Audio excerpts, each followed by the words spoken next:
भाजपकडून 48 लोकसभा मतदारसंघांमध्ये निरीक्षकांची नेमणूक करण्यात आली आहे। भाजपचा लोकसभेत पराभव झालाय त्या मतदारसंघांमध्ये नेमका पराभव का झाला याचा रिपोर्ट तयार केला जाणार आहे। यासोबतच मराठा समाजाचं प्राबल्य असलेल्या मतदारसंघांमध्ये जाऊन लोकांची मतं जाणून घेणार असंही सांगण्यात येत आहे। मुंबईत दादरच्या वसंत स्मृती कार्यालयात भाजपची बैठक झाली। यामध्ये भाषण करताना फडणवीसांनी विधानसभा निवडणुकीसंदर्भात विश्वास बोलून दाखवला। तसंच आत्ताची मतं कायम ठेवून 1% मतं वाढवली तर विधानसभा आपण क्लीन स्वीप करू असा विश्वास देवेंद्र फडणवीस यांनी व्यक्त केला। माझ्या विजयात काँग्रेसचा वाटा असल्याचा गौप्यस्फोट अजित पवार गटाचे खासदार सुनील तटकरे यांनी केलाय। लोकसभेतील विजयानंतर अलिबाग इथे ते जनतेचे आभार मानण्यासाठी आले होते। यावेळी पत्रकार परिषदेत त्यांनी हे खळबळजनक वक्तव्य केले। खासदार व्हायची इच्छा होती अशी कबुली छगन भुजबळ यांनी दिली आहे। पक्षात सारच मनासारखं होत नसतं असंही ते म्हणाले।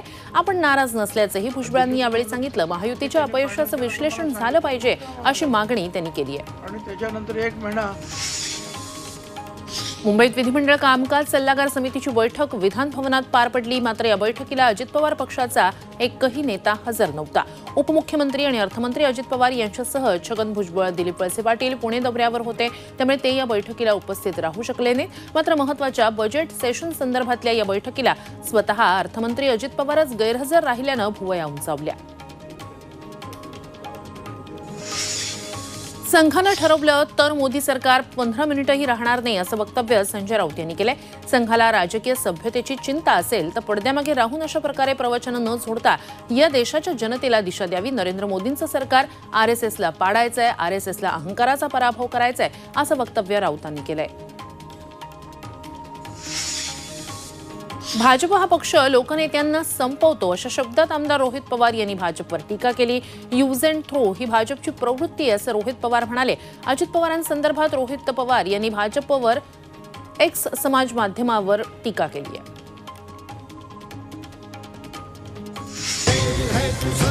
नगर दक्षिणचे नवनिर्वाचित खासदार निलेश लंके वादात सापडलेत। पुण्यातील गुंड गजा मारणेची लंकेंनी भेट घेतली। यावेळी गजा मारणेनं लंकेंचा सत्कार केलेला आहे, तर ते घर गजा मारणेचं आहे हे माहीत नव्हतं असं स्पष्टीकरण निलेश लंके यांनी दिलंय।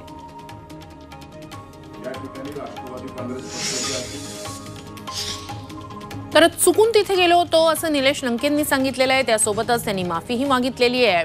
पण मी पण माफी मागतो असं रोहित पवार म्हणाले। तसंच कार्यकर्त्यांनी नेत्याला कुठे चुकतो हे चेक करावं आणि याबाबत कोणीही राजकारण करू नये असं आवाहन रोहित पवार यांनी केलं। माफी मागितलेली आहे, त्यांना माहित नव्हतं, त्यामुळे कार्यकर्त्यांना विनंती आहे। मुंबई महापालिकेच्या अतिरिक्त आयुक्तांवर भ्रष्टाचाराचे आरोप करण्यात आले आहेत। भाजप नेते प्रसाद लाड यांनी ट्विट करत हे आरोप केलेत। मुंबई महापालिकेतील त्या भ्रष्ट अतिरिक्त आयुक्ताला आवरा असं लाड यांनी मुख्यमंत्र्यांकडे तक्रार केलेली आहे। त्यासोबतच भ्रष्टाचाराचे सर्व रेकॉर्ड त्या अधिकाऱ्यानं तोडले त्याचा आरोपही करण्यात आला। माझ्या कार्यकाळात जर कामाचा दर्जा चांगला नसेल तर अधिकारी ठेकेदारांवर कारवाई करण्याचा इशारा भिवंडी लोकसभा मतदारसंघाचे खासदार बाळ्यामामा म्हात्रे यांनी दिलाय। दुर्गाडी किल्ल्याच्या बुरुजाचा काही भाग कोसळला। यावेळी बोलताना खासदार म्हात्रे यांनी पुरातत्व विभागाच्या निष्काळजीपणामुळेच हा प्रकार घडलाय। मात्र आता दुरुस्तीचं काम सुरू होणार असल्याचं त्यांनी सांगितलं। सांगलीचे नवनिर्वाचित खासदार विशाल पाटील यांनी वंचित बहुजन आघाडीचे अध्यक्ष प्रकाश आंबेडकर यांची भेट घेतली। सांगली लोकसभा मतदारसंघात वंचित बहुजन आघाडीनं दिलेल्या पाठिंब्याबद्दल विशाल पाटील यांनी यावेळी त्यांचे आभार मानले।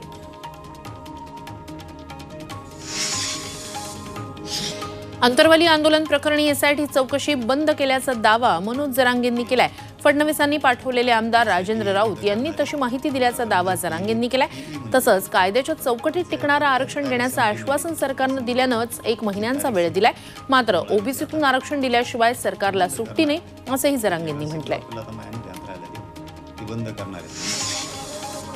बीडच्या शिरसाळा शहरात ओबीसी बांधवांनी कडकडीत बंद पाळत मोर्चा काढला। ओबीसी आरक्षणाला धक्का लागू नये असं म्हणत सगळे सोयऱ्यांचा आदेश काढला तर सरकारला नुकसान सहन करावं लागणार आहे असा इशारा यावेळी देण्यात आला।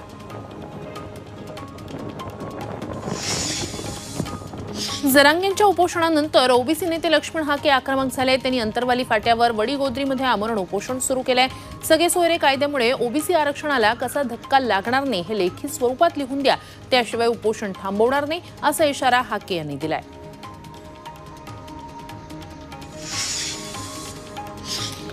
केरळ सरकारनं शालेय पाठ्यपुस्तकांमधून नवा प्रयोग राबवलेला आहे। मुलगा मुलगी समानतेसाठी नव्या पाठ्यपुस्तकांमध्ये चित्रांचा समावेश करण्यात आला आहे। यामध्ये पुरुष किचनमध्ये काम करताना दाखवण्यात आलेला आहे, तर मुलगी फुटबॉल खेळतानाची चित्र पुस्तकांमध्ये आहेत। मुलांमध्ये समानता रुजवण्यासाठीच हे नवं पाऊल केरळ सरकारनं उचललेलं आहे। त्यांच्या या उपक्रमाचं सोशल मीडियावर चांगलंच कौतुक होतंय। नीट परीक्षेच्या घोटाळ्याचं गोध्रा कनेक्शन उघड झालेलं आहे। या सर्व घोटाळ्याचं केंद्र गोध्रा असल्याचं झी मीडियाच्या ऑपरेशन नीट मधून समोर आलंय। आवडीच्या परीक्षा केंद्रासाठी 10 लाखांची लाच दिल्याची धक्कादायक माहिती समोर आली आहे। 26 विद्यार्थ्यांच्या ग्रुपपैकी 16 विद्यार्थ्यांनी परीक्षेसाठी जलाराम केंद्र निवडलं। या विद्यार्थ्यांच्या नावाची यादीही पोलिसांच्या हाती लागली आहे। नीट परीक्षेबाबत सुप्रीम कोर्टात लवकरच सुनावणी होणार आहे। या याचिकेत परीक्षा रद्द करण्याची आणि सीबीआय चौकशीची मागणी करण्यात आली आहे। पेपरफुटीच्या घटना मोठ्या प्रमाणावर घडतातच आहेत, त्यासोबतच एनटीएच्या बदलीच्या याचिकेवरही आज सुनावणी होणार आहे। परीक्षेशी संबंधित सर्व याचिका उच्च न्यायालयापासून सर्वोच्च न्यायालयापर्यंत मागितल्या आहेत। नीट परीक्षेतील गैरप्रकाराविरोधात नांदेडमध्ये विद्यार्थ्यांनी मोर्चा काढला। पेपरफुटीचा आलाय वीट, नीट परीक्षा पुन्हा घ्या नीट असे फलक घेऊन मोर्चा काढण्यात आला। घोटाळ्याची चौकशी करावी अशी मागणी विद्यार्थ्यांनी केली आहे।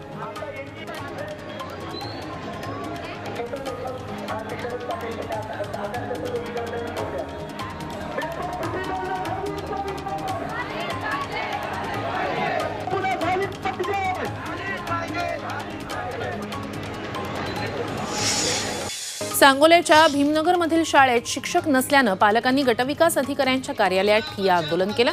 शिक्षक नसल्यामुळे विद्यार्थ्यांचं नुकसान होतंय, त्यामुळे माजी आमदार दीपक साळुंखे यांनी तातडीनं शिक्षक न दिल्यास तीव्र आंदोलनाचा इशारा दिलाय।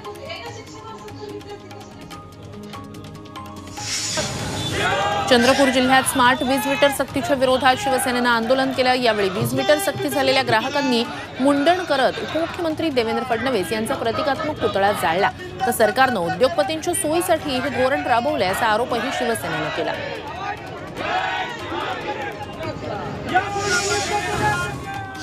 रत्नागिरीत हिंदुस्तान युनिलिव्हर कंपनी विरोधात स्थानिक मालवाहतूक संघटना आक्रमक झाली आहे। लोटे एमआयडीसीतील ही कंपनी स्थानिक मालवाहतूक ट्रकना प्राधान्य देत नाही, तर बाहेरून आलेल्या ट्रकना प्राधान्य दिलं जातं असा आरोप करत ट्रक मालकांनी कंपनीच्या गेटसमोर आंदोलन केलं।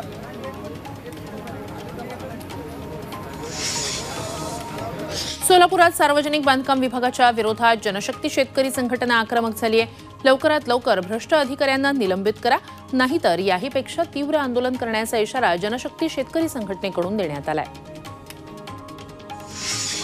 अंबरनाथच्या पालेगाव विभागातील स्थानिकांनी नागरी समस्येविरोधात नगरपालिकेवर धडक मोर्चा काढला। यावेळी नगरपालिका अधिकाऱ्यांविरोधात जोरदार घोषणाबाजी करण्यात आली।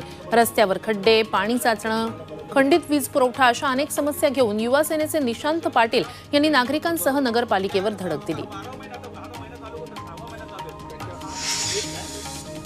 कोल्हापुरातील विशाळगडावरील कुर्बानीला हायकोर्टाकडून परवानगी देण्यात आली। बकरी ईद आणि त्यापुढे 4 दिवस चालणाऱ्या उरुसादरम्यान पशुबळी देण्यास कोर्टानं परवानगी दिली आहे। 17 जून ते 21 जून दरम्यान विशाळगडावर हा उत्सव चालणार आहे।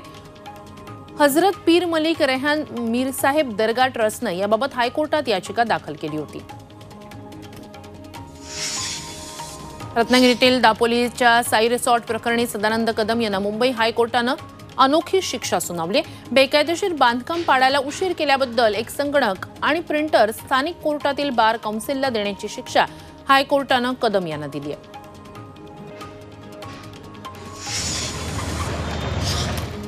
चंद्रपूर महानगरपालिकेनं जीर्ण इमारती तोडण्याचं काम सुरू केलंय। शहरातील 100हून अधिक इमारती जीर्ण झाल्यानं त्यांना पाडण्याच्या नोटीस देण्यात आल्या आहेत। पावसाळ्याच्या पार्श्वभूमीवर महानगरपालिकेनं धोकादायक इमारती पाडण्यास सुरुवात केली आहे।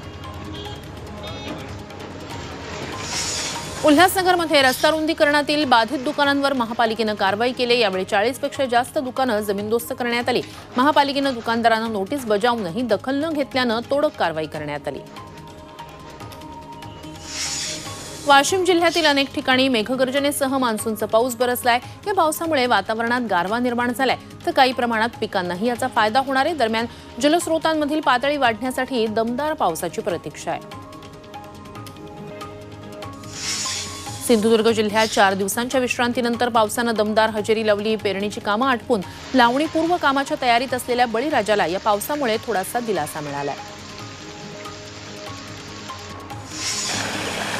यवतमाळच्या पुसद तालुक्यात मुसळधार पावसानं शेतजमिनींचं नुकसान झालंय। पावसामुळे शेताचे बांध फुटलेत, त्यामुळे खरीप हंगामासाठी केलेली मशागत वाया गेली आहे। अनेक शेतकऱ्यांनी पावसाचा अंदाज घेत धूळ पेरणी केली होती, मात्र हे पेरलेलं बियाणंही वाहून गेलंय।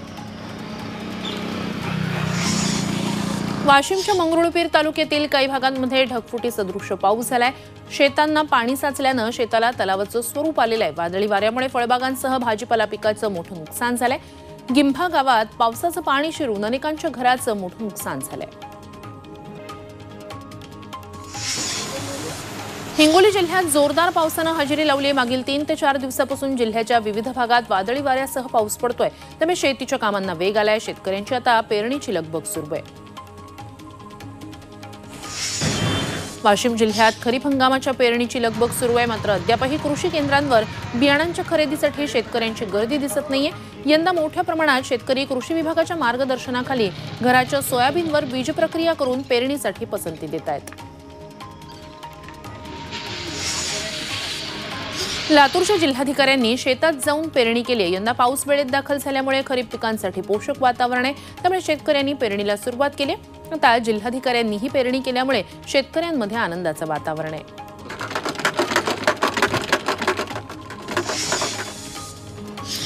नंदुरबारमध्ये मान्सूनपूर्व पावसानं नुकसान झालेल्या भागांची आमदार राजेश पाडवी यांनी पाहणी केली आहे। शहादा तालुक्यात शेतीचं मोठं नुकसान झालंय, तातडीनं पंचनामे करून मदत देण्याची मागणी करणार, तसंच पडझड झालेल्या घरांसाठीही आपत्ती व्यवस्थापनातून तात्काळ मदत मिळवून देण्यासाठी प्रयत्न करणार असल्याचं त्यांनी सांगितलं। वाशिमच्या मालेगाव तालुक्यातील अमानी ते रिठद या रस्त्याची दुरवस्था झाली। रस्त्यावर मोठमोठे खड्डे पडल्यानं रस्ता जीवघेणा ठरतोय, त्यामुळे नागरिकांनी रस्त्याच्या दुरुस्तीची मागणी केली आहे। अयोध्येतील राम मंदिर उडवून देण्याची धमकी देण्यात आलेली आहे। दहशतवादी संघटना जैश ए मोहम्मदनं ही धमकी दिली आहे। त्यानंतर सुरक्षा यंत्रणा अलर्ट मोडवर आल्या, तसंच अयोध्या विमानतळ ते राम मंदिरापर्यंतच्या सुरक्षेतही वाढ करण्यात आली आहे। देशातील मंदिरांबाहेर प्रसाद विक्रेत्यांसाठी ओम प्रमाणपत्र सुरू करण्यात आलेले आहेत। हलाल प्रमाणपत्राच्या पार्श्वभूमीवर हे प्रमाणपत्र असणार आहे, तसा दावा करण्यात येतोय। रणजित सावरकर यांच्या ओम प्रतिष्ठानच्या संकल्पनेतून हे प्रमाणपत्र देण्यात येणार आहे। प्रसादाच्या शुद्धीकरणाच्या दृष्टीनं ओम प्रमाणपत्र सुरू करण्यात आल्याचं हिंदू संघटना सांगतायत।